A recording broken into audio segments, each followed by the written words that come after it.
The poor, again, defined as, the many, again, defined by him as the poor. It was not, you have to see when you read these passages, it was not Karl Marx, but rather it was Aristotle who first identified the importance of what we would call class struggle in politics. Every regime is in many ways a competition between classes. But where he differs from Marx, right, where he differs is he believes that the fundamental form of competition between classes is not just for resources. It is not a struggle over who controls what Marx calls the means of production. It is a struggle over positions of honor, of status, and positions of rule.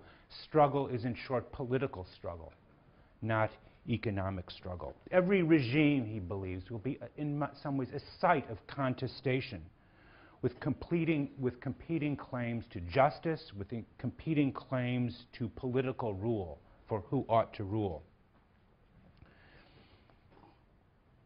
There is, in other words, not only a partisanship between regimes, but partisanship within regimes, where citizens are activated. Different groups of citizens, different classes of citizens are activated by rivalrous and competing understandings of justice and the good. The democratic faction, he tells us, believes because all are equal in some respects, they should be equal in all respects. The oligarchs, he tells us, because people are unequal in some respects, they should be unequal in all respects.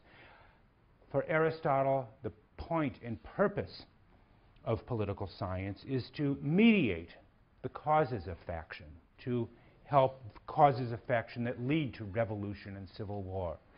Aristotle's statesman, Aristotle's statecraft, his political science, is a form of political mediation, how to bring peace to conflict-ridden situations.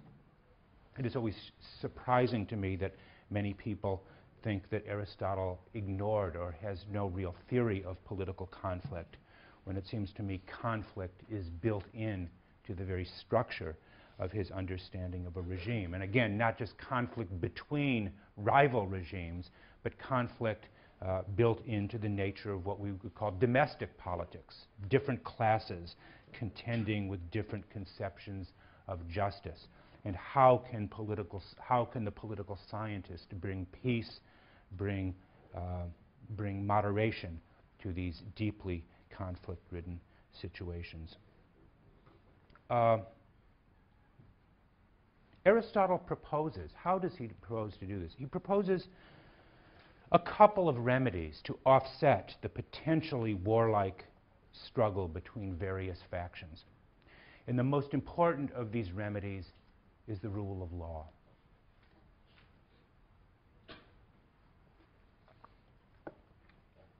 Law ensures, he says, the equal treatment of all citizens and prevents arbitrary rule at the hands of the one, the few, or the many. Law establishes what he says is a kind of impartiality. For law, he says, is impartiality. One who asks the law to rule, he says in Book 3, Chapter 16, is held to be asking God and intellect alone to rule, while one who asks man asks the beast. Desire is a thing of this sort, and spiritedness, he writes, again, thumos, spiritedness perverts rulers and the best men. Hence, law is intellect without appetite. Even the best men, he says, can be perverted by spiritedness. Law is the best hedge we have against the domination of partiality and desire. But this is not the end of the story. In fact, it is only the beginning. Aristotle raises the question, very important question, whether the rule of law is to be referred to the rule of the best individual.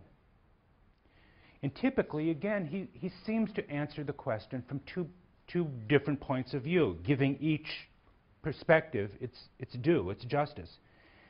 He begins in many ways by appearing to defend Plato's view about the rule of the best individual. The best regime, he says, is not one based on written law.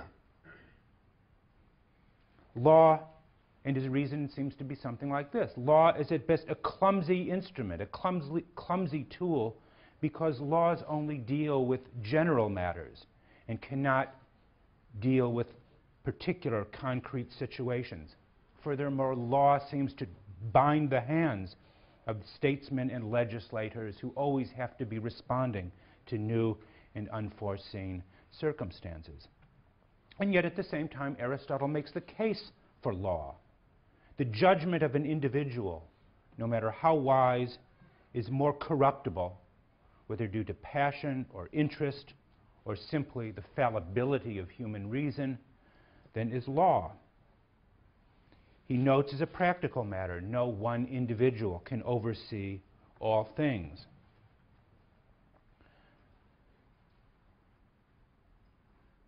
Only a third party, in this case law, is capable of judging adequately. Again, he seems to give reasons and good reasons for both cases. But he moves to the question, should law be changed? Is law changeable? And if so, how?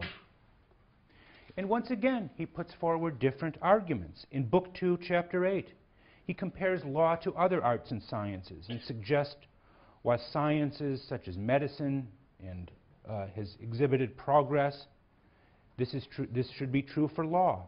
The antiquity of a law alone is no justification for its usage. Aristotle seems to reject, you might say, Burkean conservatism long before the time. Antiquity or tradition alone is no justification. Yet at the same time, he seems to recognize that changes in law, even when the result is improvement, are dangerous. He writes, "It is a bad thing to habituate people to reckless dissolution of laws.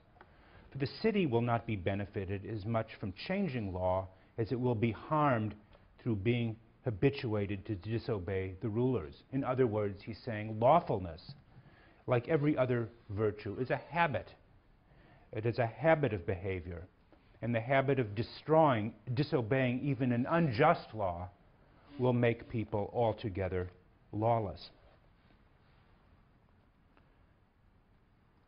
This emphasis upon law as a constraint on human behavior in many ways seems to introduce a strong element of conventionalism in Aristotle's thought. This is the view that justice is determined by laws, by customs, by traditions, that it is conventions, nomos, in the broadest sense of the term, that constitutes justice. And as I indicated, there's also seems to be a certain degree of relativism associated with this. Since conventions vary from society to society, the standards of justice will seem to again be regime dependent. And this seems to be entirely consistent with parts of Aristotle's anthropology. After all, if we are political animals by nature, then the standards of justice must derive from politics. A right that transcends society cannot be a right natural to man.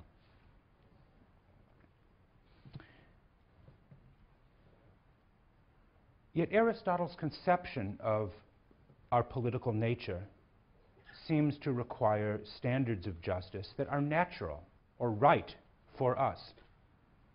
Rule of law presupposes that there is a form of justice or right natural to us. But what is the Aristotelian standard of natural right or natural justice?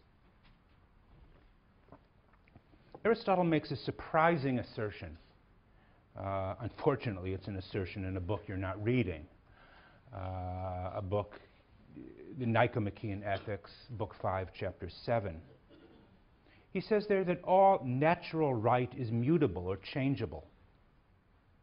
All standards of natural justice are changeable. And by this he means that natural right is revealed not in general propositions or universal maxims, as, for example, Immanuel Kant would argue later on, but in the concrete decisions of a community or its leaders about what is right or wrong.